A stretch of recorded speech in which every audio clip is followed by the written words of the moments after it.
r/antiwork. Dreamcast Fanboy 34 says, the richest and poorest people in the world. Included photo.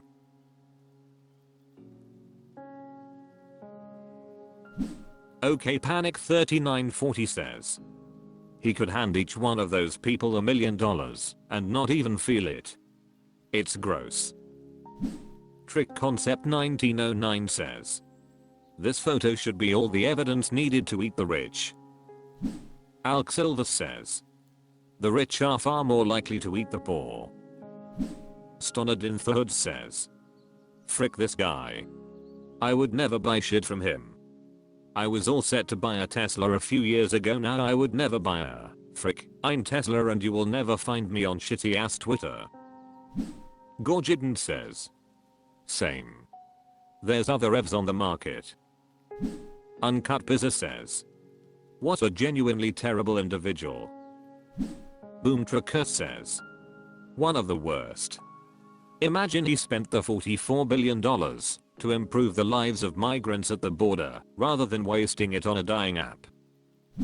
Aileruarch says, he could take any social problem and solve it for this country. End the migration humanitarian disaster. Free college for anyone who wants it. He could make a good stab at straight up ending homelessness. Instead he thinks Twitter should have an edit button and be more accepting of Nazis. Absolutely a small mind he has. But Terry says, I get heavy Ellen visits the human zoo vibes from this. As if he legitimately gives even half a crap about humanity writ large. Dude could end a lot of the world's problems and still be wealthier than any human in history. But he just doesn't.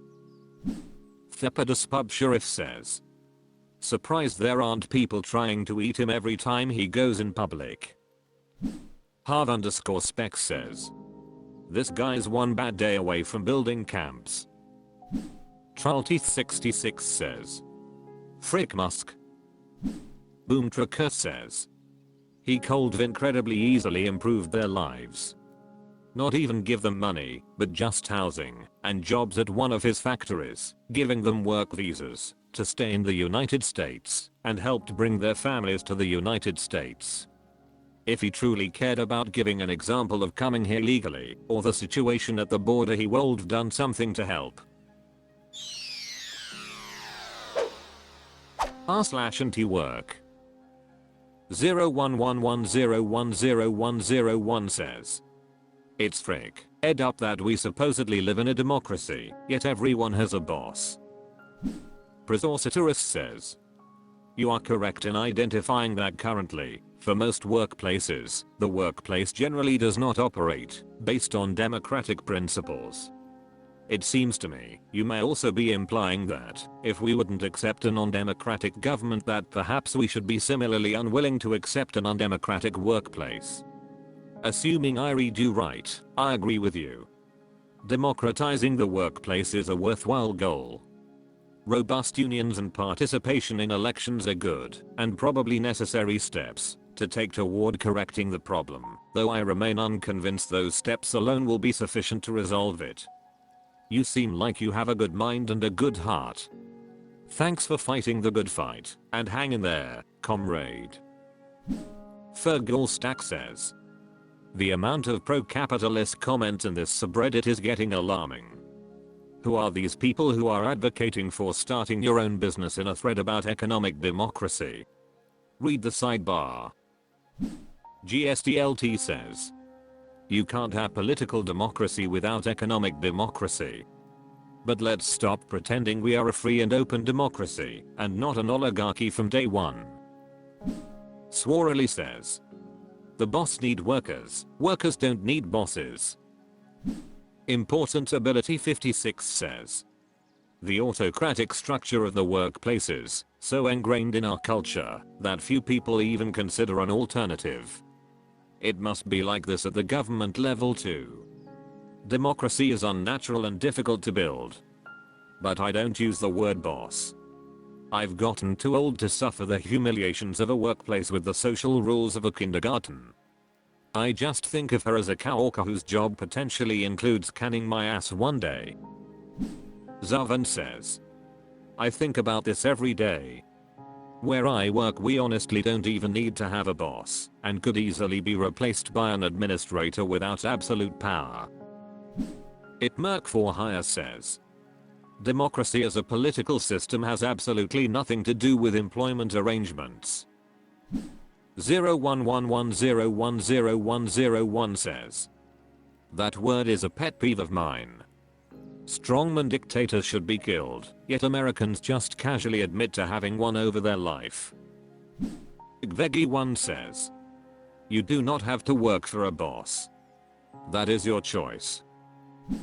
Psychological Eb 8423 says, we definitely do not live in a democracy, we live in a banana republic. Seagud5 says, what irony. America, home of the brave, land of the free. But you have a boss bossing you around. Telling you what to do, where to go, determining how much you can make, and your advancement at a company. r/antiwork. Sir_dr_mr_professor says, if everyone had enough, no one would work.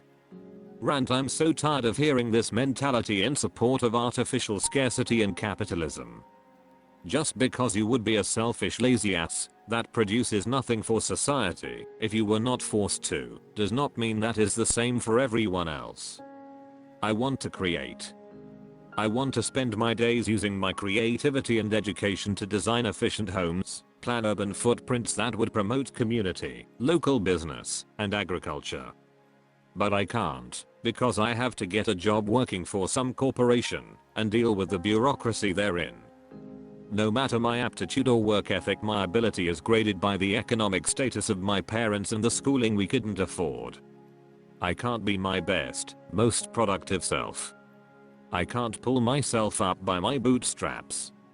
The weight of these fricking bills are too damn high and I'm tired. I don't even want to engage in this workforce. What's the point? More poverty? Work every single damn day trying to survive until the CO2 concentration in the atmosphere gets high enough that I'm incapable of the higher brain functioning necessary to even care in the first place. I want to work. I would work my ass off every single day if it meant I'd be leaving the world even slightly better than it was when I came into it. Why do we listen to these sociopaths? Just because you wouldn't get up every single day and gladly contributed to the common good does not mean that the rest of us wouldn't if we just had our needs met. For some of us, using our brain is fun. For some of us, tending a garden and relying on a natural aptitude towards patience and inclination for providing for their community is fun. Why do all these country bumpkins I work with seem to think they'll make it big someday? Like they're millionaires who've just temporarily misplaced their wealth. No dude, you're in it with the rest of us. We can agree this situation sucks for everyone except the rich. What the frick is up with the cognitive dissonance then? I'm tired of this. I want meaning. Genuine meaning. Not the slivers of life I experience in movies and books. I'm tired of gentrification. I'm tired of making more yet having less. I'm tired of ducking in my living room several nights a week due to gunshots in what's considered a decent part of town. What the hell is happening? What happened to community? To morals? Did we ever even have it to begin with?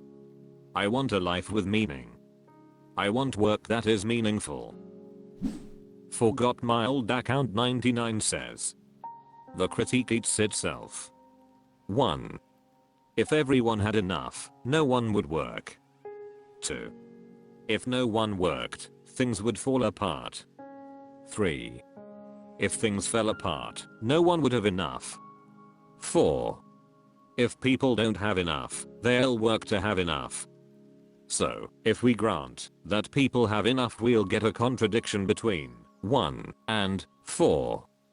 No matter what, people will end up working. Everything else is haggling about distribution and maximization. What the critique wants to say is that we'll produce less stuff if everyone has enough to feel comfortable. Honestly, that's better for the environment, and it's better than a system where people don't have enough to live comfortably. Benevenstantion0 says, if people don't believe in God, why wouldn't they just spend their lives being awful people? Same energy. Lazy Jeweler 3230 says, I've come to the conclusion that people literally can't imagine anything else. They can't imagine doing something productive if it weren't by violent force. It's like when someone who is religious asks you what would stop you from committing heinous crimes if God weren't there to punish you. People are so conditioned to generations upon generations working without consent, by force, under threat of violence. They cannot imagine doing something productive by choice. People literally cannot imagine living a free life. Theon Litrusevich says, as an esthetician who gets super stoked when I can fix people's skin, I would gladly do it a few days a week if it meant everyone was getting their needs met. Hell, I don't even get mad if a client won't buy a sunscreen from me if they have one they like and that they wear. I'm more concerned about them being protected from skin cancer than I'm a retail add-on. If I could genuinely treat clients in need, not just those who can afford it, let's be honest, my industry is treated as a luxury when in some cases it shouldn't be. I would love to be a more accessible practitioner. Unfortunately, people look down on it. Or look at me like I'm crazy. Series Hybrid says, it's hilarious that the same people who say this also say that if you retire, you'll miss having meaningful work. Once you retire at 65, the SS office allows you to make $19k/year without hurting your monthly SS check.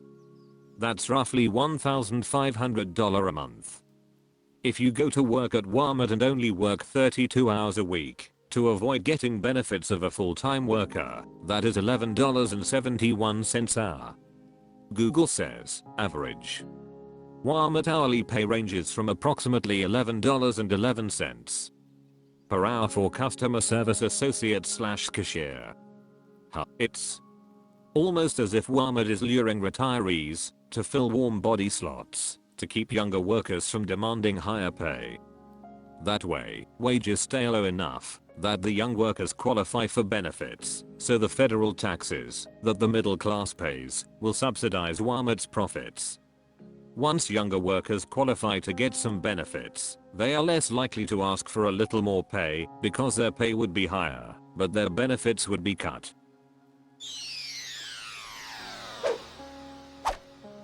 That's all for this video. Thank you for watching. Please subscribe.